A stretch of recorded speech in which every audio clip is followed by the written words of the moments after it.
चलकुंडल धारामापी के बारे में और इसके प्रकार के बारे में। मैंने चलकुंडल धारामापी में आपको निलंबित कुंडली या निलंबित चलकुंडल धारामापी,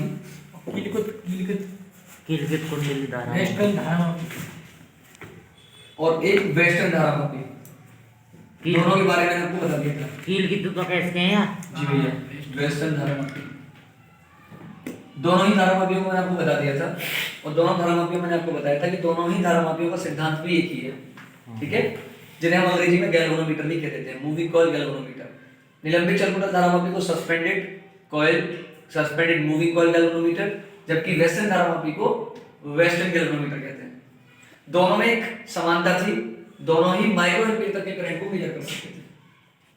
जब हमारे पास निलंबित कुंडली धारामापी थी तो हमने फिर वेस्टर्न धारामापी क्यों बनाई? क्योंकि इस धारामापी को एक स्थान से दूसरे स्थान तक ले जाना काफी कठिन था, ठीक है, और इसमें जो हम फॉस्फोर और ब्रांच के जो मटेरियल का जो तार उपयोग कर रहे थे, ठीक है, वो क्या होता था, बहुत महीन होता था और रूट It was जाता an electric wire ले and it will be a very small force, बहुत छोटे ही फोर्स पर क्या हो जाता था, ये ब्रेक हो जाता था। तो इसलिए इसे एक एंड से दूसरे एंड तक ले जाना, ट्रांसमिट करना बहुत ही मुश्किल होता था, ठीक है। अब बात करते हैं वेस्टर्न धारामापी। वेस्टर्न धारामापी में क्या होता था?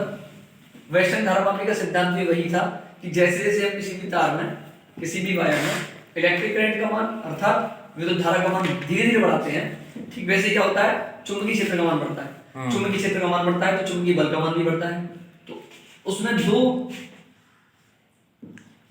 शक्तिशाली चुंबक के भागों के मध्य में हम क्या कर देते थे, एक कुंडली को रख देते थे, चूल्हे लगे थे, ठीक है, इसके ऊपर दो पाइवोट्स लगे होते थे, चूल्हे बोलते हैं, ठीक है, और यहाँ से होकर के धारा जब बहती थी तो इसमें क्या होता था, 1 मीटर 100 लग जावे।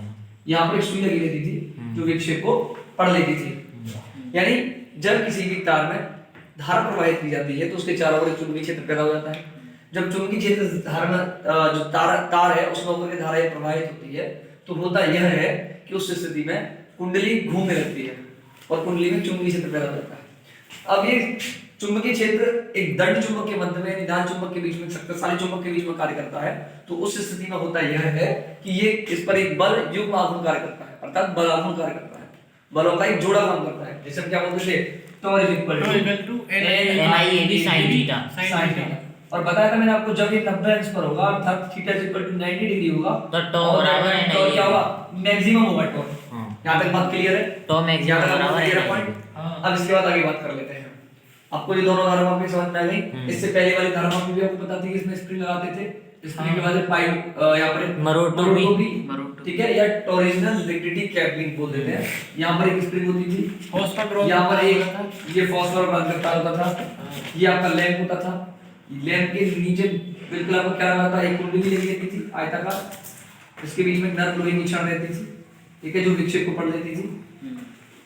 दंड चुंबक लगी रहती थी, यहाँ फिर दंड चुंबक लगी रहती थी शक्तिशाली, फिर नीचे था फिर वापस से स्प्रिंग, स्प्रिंग, फिर मरोटोपी और फिर धारा कैसे निकल जाती थी।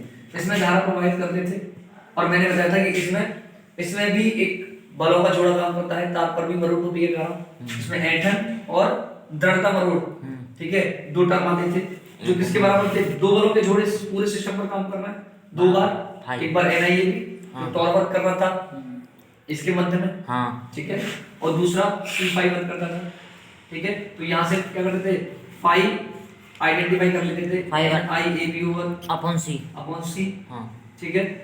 करंट भी यहाँ से निकाल सकते थे, I is equal to C upon NAB, I की वैल्यू आ गई है।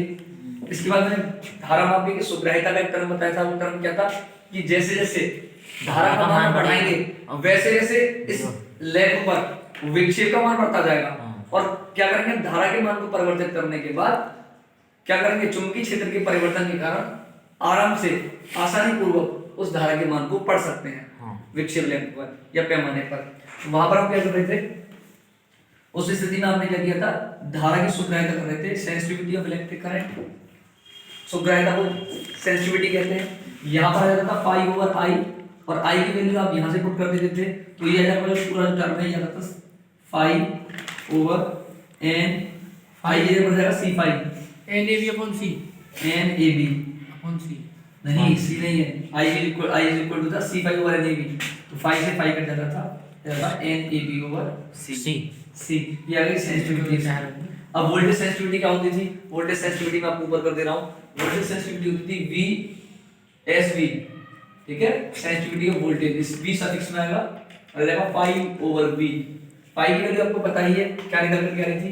N I A B over C. लेकिन मैंने कहा था आप इसे निकालने से भी आपको ये भी टर्म मिल जाएगा, या आप कर दीजिएगा पर आई आर, या तो 5 की वैल्यू रखते हैं या आप v equal to I R करके कर सकते हैं, ठीक है भैया, आई आर क्लियर है। और इसकी आ गई सी, आई से आई कैंसिल आउट, तो जाएगा N A B over R C R C R. तो यहाँ पर एक मैंने टर्म बताया था